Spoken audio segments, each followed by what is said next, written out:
everybody! Lot in the news this week. Let's get right into it.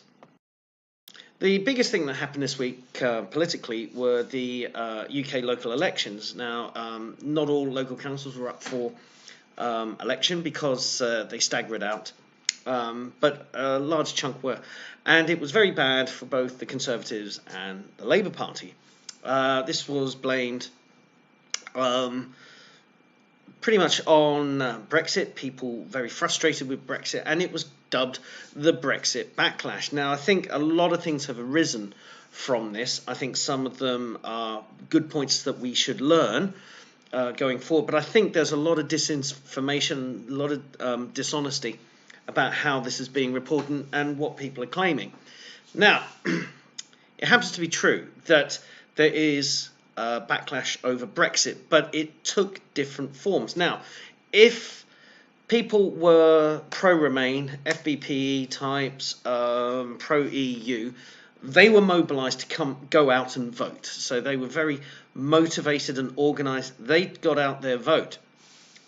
But the problem with that is that particularly the Liberal Democrats are saying, see, this is proof that the British public are turning their backs on Brexit and they want to remain in the EU. Now, that's the disingenuous part, because what actually happened was that so many people either didn't vote because they were frustrated and angry, or they spoilt their ballot papers. Now, the spoiling of the ballot papers has not really been covered properly in the mainstream media. It's people who are reporting, they're getting the information, not mainstream journalists, but people who've been doing a bit of investigating, and they've been finding out how many spoiled ballot papers there were in each ward, in each local council, and sort of getting it out there through alternative media means. So we're getting a more accurate picture if you look beyond the mainstream media.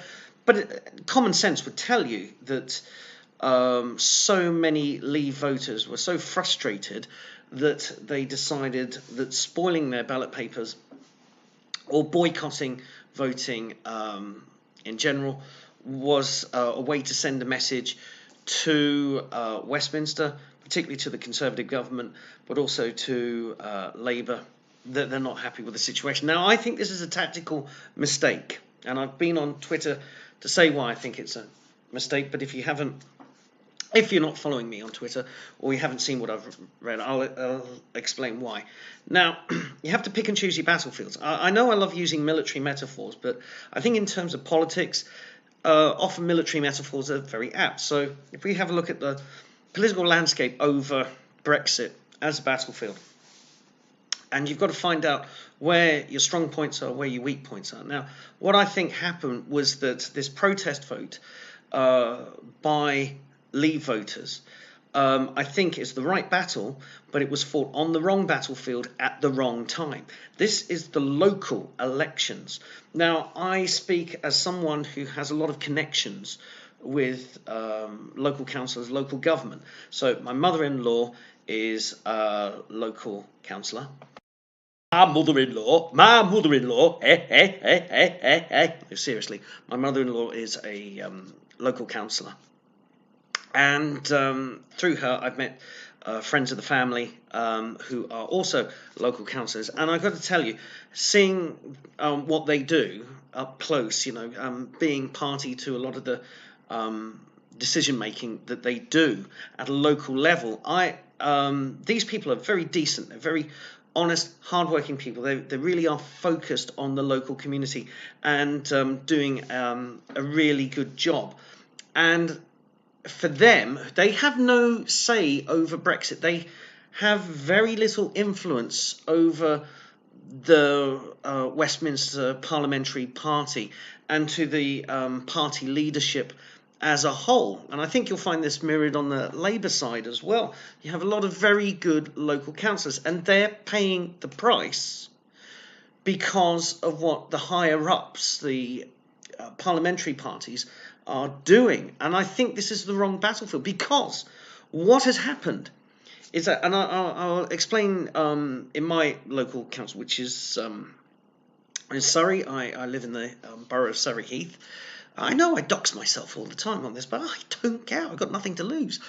But what you have is these are really good councillors, mostly Conservative. We've had a few UKIP people. We had quite a few independents as well, from residents' associations. And these people do a really good job in this local area. Now, what's happened is that half of them have lost their seats. Some really good people, very bright, very focused on local issues, very good at getting the job done because they've spent years building up connections with business, with schools, with charities. They build up these networks and they get things working. If they're good councillors, they get things working. They facilitate things happening. It's about potholes and bin clearances and recycling centres. It's all about these issues at the local level. And what has happened is that some of these people who are really good at local government, of local issues, localism, are out. And they have been replaced by people you don't particularly want as your local councillors. So, for example, we've got 2 new Liberal Democrat councillors in our ward, and they said that they didn't expect to win.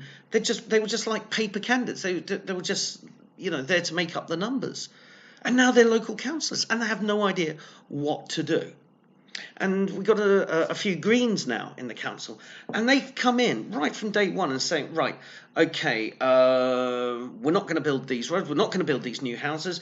There's a local leisure centre that needs redeveloping. It's been quite popular, but it's a lot of its workings are getting a bit old, need replacing, upgrading. The Greens are going to try and stop all that happening. And this is not popular with the locals, but they're going to try and get in the way and try and ruin everything. We had a nice council, and by staying home, you've ruined it. Okay, but I mean, that's my little rant. But you see what I mean? What we've done is that we've thrown a lot of decent people who are focused on local issues under a bus because we're trying to send a message to the parliamentary parties, and those parliamentary parties aren't particularly listening at this moment. The real battles are to come. The real battles are at the Euro elections. And if you want to send a message to the government, to the Labour Party, and to everybody else, we want out of the European Union. That's the big battle. That's the point where we're strong and our opposition is weak. And then in the general election, that's a free-for-all. A general election is a free-for-all. Get out there, vote, get angry, find your candidate, and make your voice known. But the local elections was not the place to have the protest battle. It really wasn't. And now you're going to have a lot of councils at loggerheads. Things aren't going to get done. Your potholes aren't going to get fixed because you've got a bunch of greenies sitting in the council chambers, probably funding some alternative art festival instead. Okay? So that's why I think it was a good battle. I know what you mean. I think you were being honest and you're angry. I understand that. But you've got to pick and choose your battles because your opponents have exploited the situation. They've exploited the vacuum and they've filled it. And I don't think that's what a lot of people who are on the right and the centre and who want the United Kingdom to leave the European Union, I don't think you wanted that. But you've ended up getting it. Moving on to how the left kind of exploit things. Again, we've got the continual lies, smears and disinformation from both the left and the mainstream media on a number of people. It's still going on with Carl Benjamin. This week, the Daily Mail printed something which made him look like he was in favour of paedophilia and underage sex by taking snippets of what he said across 2 or 3 interviews, stripping them of their context and kind of cutting and pasting like a ransom note to try and make it look like he's condoning underage sex. Can't say much else on the subject because rumour is that he's seeking legal advice on this, and he should. But it just goes to show you how the mainstream media and the left and the those who are die-hard Remainers, will twist, turn and spin anything. And they think they can get away with it. And for a large part, they do. And we've seen now Facebook have banned Alex Jones, Mayo in Yiannopoulos, Louis Farrakhan, and Paul Joseph Watson. And that last one, and that's the one that's created a lot of furore with people who are familiar with Paul Joseph Watson's work. Now, you can say Alex Jones is a ranting conspiracy theorist who really doesn't help the political landscape much with his ranting conspiracy theories. You can say Louis Farrakhan is an anti-Semite and a dangerous person who will stoke racial tensions. Yeah, absolutely, you can say that, and you might think that's terrible that he has such a reach. And Milo Yiannopoulos, well, he says things to provoke people and to stir up trouble. And cases will be made for them. And, you have to be very principled as a free speech activist to say no, that they should keep their Facebook profiles, because this is a free speech issue. And the best way to counter all three of those is to let them speak and then counter. Okay, but Paul Joseph Watson, now, or as I once impersonated him, Paul Joseph Watson, his politics are pretty much conservative, dry conservative, but he is very passionate in his delivery. He pulls no punches in his delivery, and he can be quite cutting. But the thing is that he is not a hate preacher. He's not a hate speech merchant. Not that I believe hate speech is a legitimate thing, but there is nothing I have ever seen Paul Joseph Watson do that I think warrants him banned from any social media platform. He doesn't incite violence. He doesn't slander. And, he's just a kind of outspoken northerner who is just a dry conservative. He is good to... I've watched quite a lot of his things. There's no reason to ban him other than the fact that we now are operating in a society, in a system where they act capriciously just to get rid of anybody they don't like, and they're normalizing it. It's becoming normalized. I don't like your opinions. Let's just remove your presence. And this is becoming normalized, and people just accept it. Now, I think the most serious thing I'm going to say tonight is we cannot just sit on the sidelines going foul. This is terrible stuff, and then just sit back and say, this is the landscape. I find too many people on the centre and on the left just rolling over and just saying, this is the way the left do it. It's terrible, but they've got control. And just saying, it's going to get worse and they're going to come for us next. Of course they're going to come for all of us. I'm in the queue. With Paul Joseph Watson gone, I've just moved up one place before they discover me. I've only got 400 subscribers and I'm too far down on the pecking order to be got rid of yet. But, no doubt about it. I'm in the pipeline to be removed from social discourse. So what do we do? And the trouble is, and I asked this of some prominent conservatives, I've asked this to Peter Hitchens and to James Delingpole and to David Vance, what do we do? And there's a lot of sitting on hands, there's a lot of expert analysis of how rotten the situation is and what the problem is and who is the problem. But nobody comes up with a plan to do anything about it. And we've got to.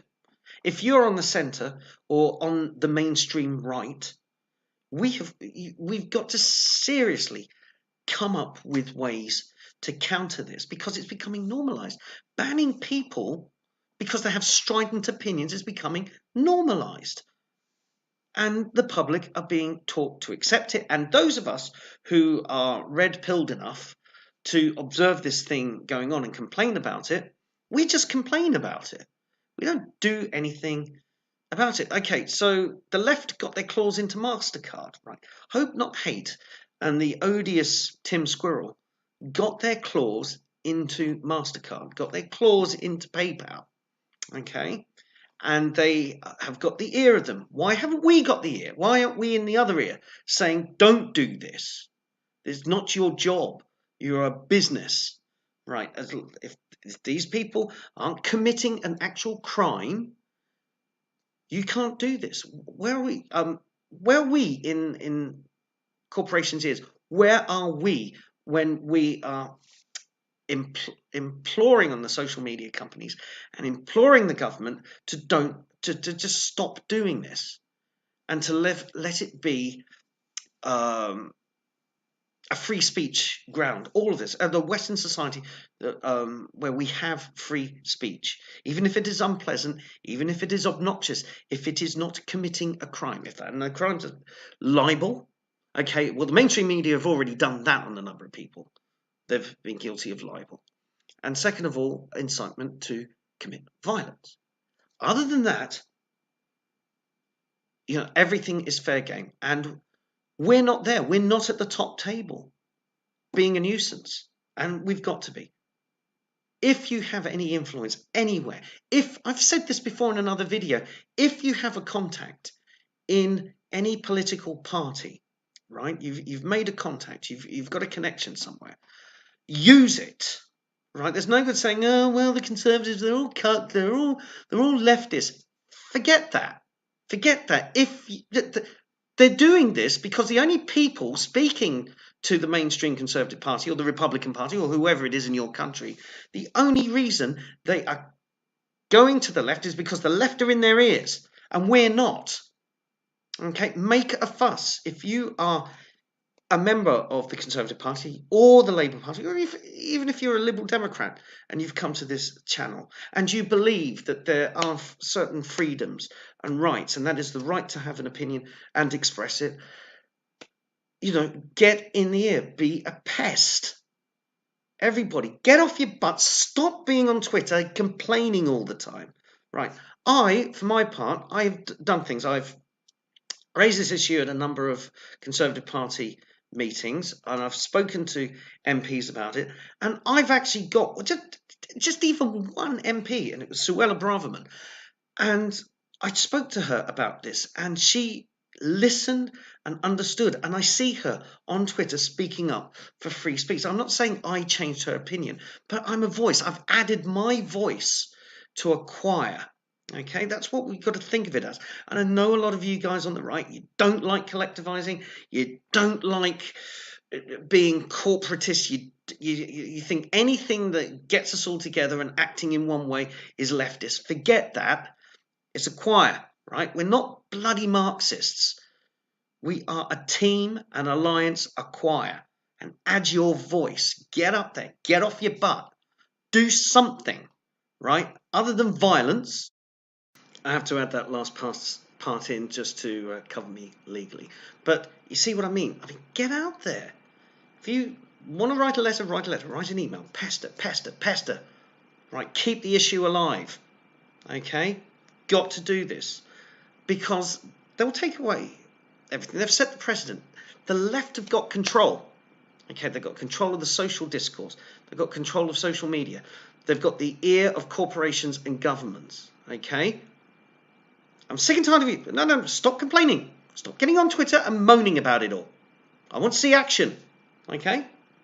And on that note, here endeth the lesson. Good night, everyone. Because now I'm going to have a time out.